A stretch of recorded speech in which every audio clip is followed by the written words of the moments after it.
It was one of those warm, quiet evenings when the city seemed to hold its breath. The sunset had already melted into twilight, and the air carried a mix of jasmine and rain. I stepped onto my balcony, seeking a few peaceful minutes away from my laptop and the endless notifications that defined my life. I lived alone, on the 5th floor of a modest apartment building in London. It wasn't fancy, but it had one feature I loved, the balcony overlooking the street. It was my little sanctuary, where I could sip tea, read, and watch the world drift by below. That night, as I leaned on the railing, I noticed someone on the opposite balcony, a man I had seen only a few times before. My neighbor. He was leaning against his own railing, a cup in his hand, the faint glow of his cigarette highlighting his jawline. I'd seen him before, always quiet, polite, mysterious. We had exchanged a few smiles, nothing more. But that evening, something felt different. He looked up, caught my eye, and smiled faintly. "Long day," he called softly across the gap between our balconies. I hesitated, a little startled, then smiled back. "The longest," I admitted. "You?" He laughed, low and warm. "They all feel the same lately." The sound of his voice carried easily in the still night. We began to talk, at first about trivial things. The weather, the noise from the street, the strange woman who fed every stray cat in the neighborhood. But soon, the conversation deepened. I learned his name was Liam Carter. He was a freelance architect, working odd hours, sometimes all night. He had moved in 3 months earlier after a messy breakup, though he didn't say much about it. And me? I told him my name, Elena, and that I worked as a content editor, mostly from home. I confessed that I spent too much time indoors, too much time in my own head. "Then maybe you should come out here more often," he said gently. "Balconies are good for thinking and for meeting new people." There was something about the way he said it, calm, confident, but not intrusive, that made me smile. The evening stretched into night. The city lights flickered, and the occasional sound of a car passing below filled the pauses between our words. We spoke about books, dreams, and music. He mentioned that he played the guitar sometimes, and I found myself curious, wanting to know everything about this quiet man across the rail. Then, out of nowhere, as I turned to go inside, I heard him whisper, "Don't go yet." It wasn't loud, but it stopped me cold. I turned, heart pounding. "What did you say?" He smiled, a little sheepishly. "Sorry. I just meant, it's nice talking to someone for a change." Something in his tone made me stay. There was a raw honesty in his voice that made the night feel suddenly fragile, almost magical. We talked a little longer, softer now, the space between us growing smaller, even though the balconies stayed apart. The air felt different, charged, alive. Finally, he said quietly, "You know, I think I've seen you before when you water your plants in the morning." I laughed, a little embarrassed. "So you've been spying on me?" "Not spying," he said quickly. "Just noticing." The sincerity in his tone made my laughter fade. I didn't know what to say, so I just looked at him, studying the way the dim light caught his eyes. "Good night, Liam," I whispered finally. "Good night, Elena," he replied softly. "Sweet dreams." When I went inside, I couldn't stop smiling. It felt like something had shifted, something small but meaningful. For the next few nights, it became our quiet ritual. Around 9 or 10, when the world outside slowed down, we would both step out to our balconies. We never planned it, but somehow we always ended up there at the same time. Sometimes we talked. Sometimes we just sat in silence, the hum of the city beneath us. Other times, we shared pieces of our lives, stories from the past, fears, little hopes. And slowly, without even realizing it, I began to look forward to those moments more than anything else in my day. It wasn't just his voice, or his calm presence. It was the way he listened, the way he noticed small things no one else did, the way his laughter made me forget how lonely I'd been. But one night, everything changed. It was late, maybe past midnight. I was out on my balcony again, restless, and unable to sleep. The rain had just started, soft and slow. I saw Liam standing across from me, drenched, lost in thought. "Liam," I called out. "You'll get soaked." He looked up, startled, then smiled faintly. Couldn't sleep, he said. Thinking too much. Something about the sadness in his voice made my chest tighten. About what? He hesitated, then sighed. About why we always wait for something to happen instead of just letting it. Before I could respond, thunder rolled in the distance, and the lights flickered. He leaned slightly over the railing, his eyes locked on mine. The next few days passed in a blur of anticipation. Every evening, my eyes would drift toward the balcony, waiting for that familiar figure to appear. Sometimes I told myself it was just curiosity, a simple friendship born out of shared loneliness. But deep down, I knew it wasn't that simple anymore. Liam had become a part of my nights. The way he smiled, the quiet confidence in his tone, the thoughtful pauses before he spoke, all of it had started to feel dangerously important. On Thursday evening, just after sunset, I stepped out onto my balcony with a cup of tea. The air smelled of freshly cut grass, and the sky glowed pink and gold. Across the narrow space, Liam was already there, leaning against his railing with that same half-smile that always seemed to find me. Evening, Elena, he greeted softly. Evening, I replied, trying not to sound too eager. He lifted his cup. To coincidences, he said playfully. I laughed. At this point, I think it's a habit. He tilted his head. A habit's not so bad. Depends on the company. There it was again, that subtle charm that made my heart race. We spoke about everything and nothing. He told me about his latest architectural project, a small art cafe in the city center. I told him about the article I was editing for a magazine. Our lives couldn't have been more different, yet somehow they fit together in these stolen hours between sunset and dawn. But that night, as the city grew quiet, Liam's tone shifted. Elena, he said suddenly, can I ask you something personal? I hesitated, sensing the seriousness in his voice. Of course. He took a breath, eyes focused on the city lights. Why do you live alone? You seem like someone who used to love being around people. His words hit deeper than I expected. I looked down at my hands. Because people leave, Liam, or change. And when they do, they take pieces of you with them. So, I just stopped giving pieces away. He nodded slowly, his expression soft. I get that. You do? Yes, he said, with a quiet sadness that made me ache. Sometimes love becomes a cage. You think it's keeping you safe, but really, you're trapped inside it. Something in his tone made me ask, is that what happened to you? For a long time, he didn't answer. The silence stretched between us, heavy and real. Then, finally, he said, her name was Maya. We were together for 4 years. I thought she was my forever. He paused, exhaling sharply. Turns out, forever ended on a Tuesday morning when she packed her bags and said she couldn't do it anymore. I felt a pang in my chest. I'm sorry, Liam. He smiled weakly. Don't be. It taught me something important. What's that? That sometimes you don't lose people, you just find out who never meant to stay. The simplicity of his words broke something open inside me. I wanted to comfort him, to reach across that gap between our balconies and touch his hand. But I couldn't. So, instead I whispered, you deserve better. He looked at me, then really looked, and for a moment the world around us seemed to blur. Elena, he said softly, maybe better is already here. My heart stopped. I didn't know what to say.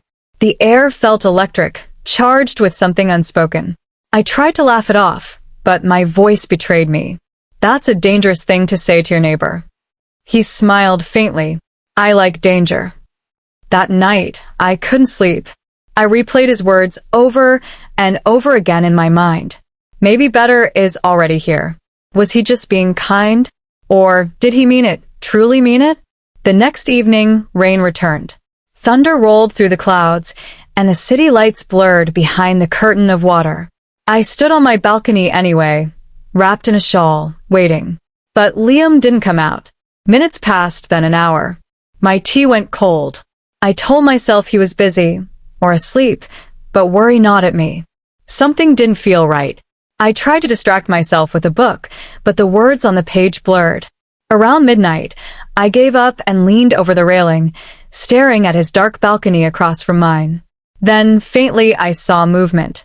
His glass door slid open and Liam stepped out, drenched, holding his phone. He looked different, pale, tense, distracted. "Liam," I called out. "Where were you?" He looked up, startled, as if he hadn't expected me to be there. "Elena, I had to take a call. Is everything okay?" He hesitated, rubbing the back of his neck. "It's Maya," she called. The sound of that name made my chest tighten. "Oh, she's in town," he continued. "She wants to meet. Says she made a mistake." I didn't know what to say. Part of me wanted to tell him to go, to see her, to get closure. But another part, the part that had come to crave our nightly conversations, screamed silently, "Don't." So, I managed, my voice barely steady. "Will you meet her?" He looked at me, eyes unreadable. "I don't know." The rain poured harder. I could barely see him now through the mist and water. But his voice carried, soft and low. "Can I ask you something, Elena?" "Yes." "If you were me, would you go?" I swallowed hard. I'd asked myself what I'm really looking for, the past or something new. He smiled sadly. "You always know what to say." "I just know what it feels like to lose something you never even had." For a long time, he said nothing. The rain filled the silence, drumming against metal and glass. Then, finally, he whispered, almost to himself, "Maybe I've already found what I was supposed to lose." And before I could ask what he meant, he turned and went inside. That night, I couldn't sleep. The words echoed in my mind, twisting with a strange mix of hope and fear. Was he talking about her? Or about me? The next morning, his balcony was empty again. No sign of him. Days passed and I didn't see him. The silence between our apartments grew heavier, lonelier. Until one night, just as I was about to give up, I heard a soft knock on my door. When I opened it, he was standing there, soaked again, exhausted, but smiling. "Liam?" I breathed. "What are you doing here?" He looked into my eyes, voice trembling. "I went to meet her," he said quietly. And I realized something. I held my breath. He stepped closer, his voice barely above a whisper. "I wasn't missing her, Elena. I was missing you."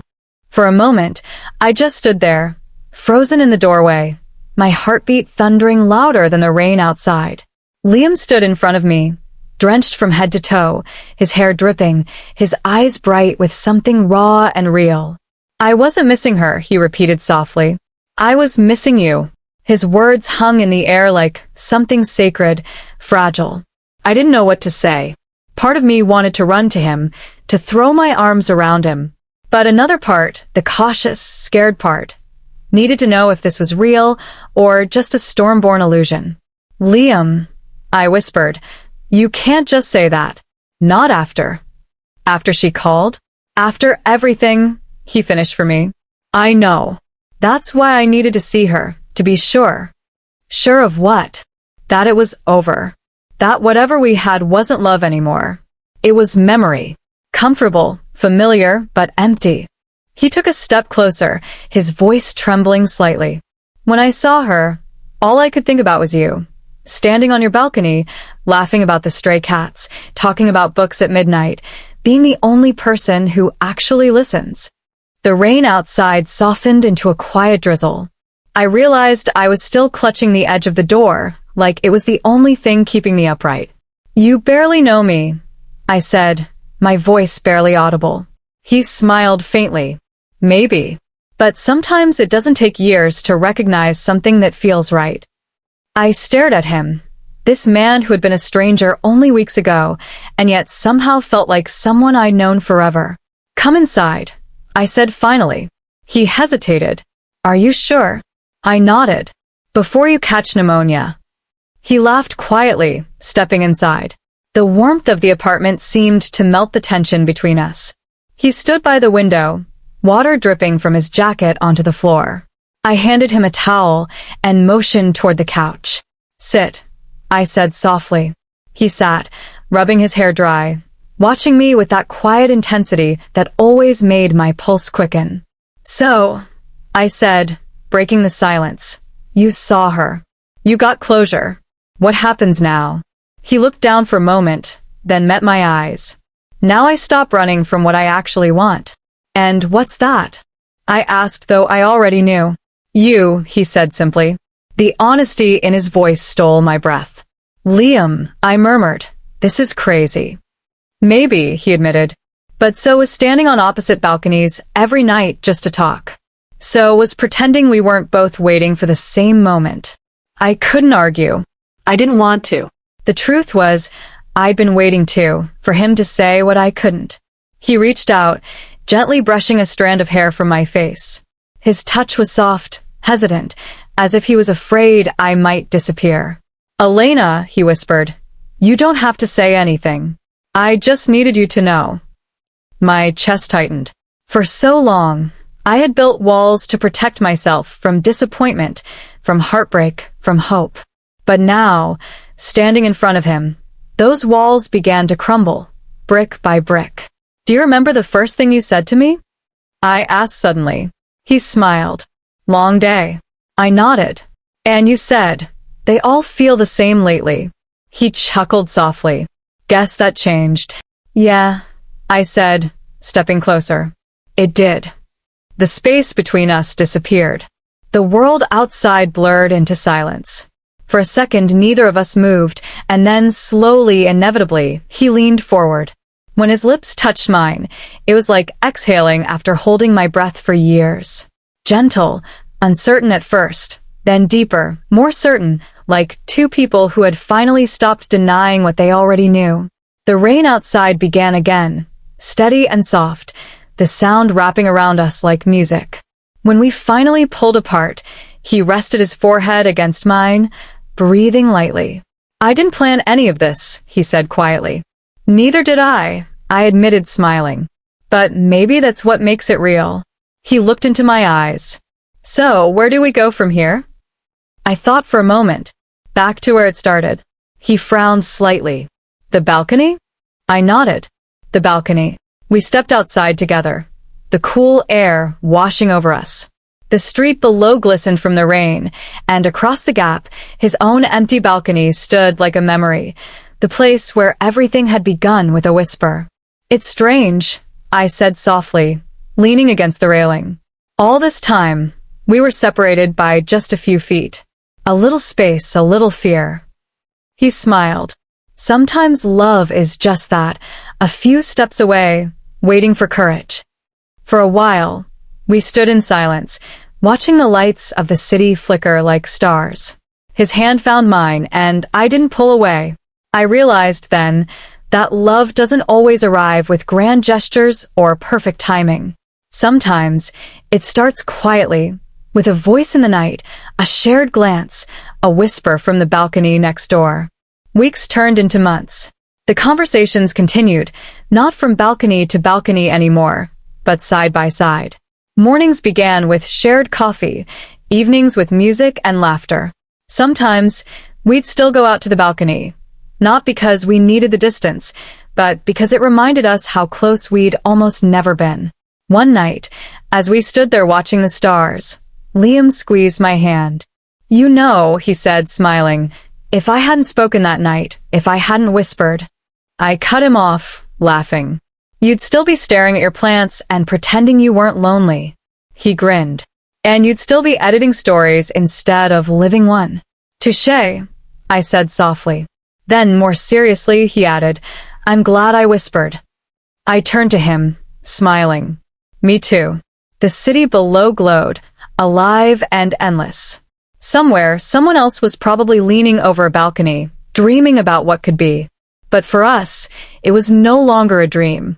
It was real, built not on coincidence, but on courage, quiet moments, and the belief that sometimes the person you're meant to find is just a whisper away.